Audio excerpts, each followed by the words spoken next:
अगर कोई लड़की आपसे फ़ोन पर 15 मिनट से ज़्यादा बात करे तो ये प्यार है, और अगर कोई लड़का 15 मिनट से ज़्यादा बात करे तो होशियार हो जाओ, वो उधार मांगने वाला है।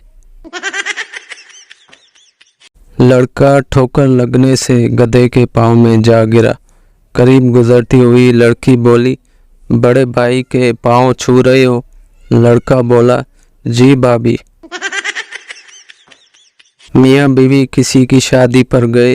कुछ देर बाद बीवी ने देखा शोहर किसी लड़की से हंस कर बातें कर रहे हैं। बीवी खामोशी से पास आई और शोहर को आयोडेक्स की डब्बी दिखाकर बोली, ये घर पहुंचकर आपकी चोट पर लगा दूंगी।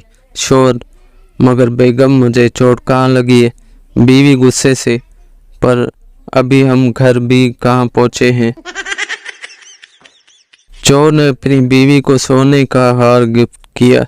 बीवी, उस हार की भला क्या कीमत होगी? चोर, यही सिर्फ 3 साल के ते बेशुमार चिथर।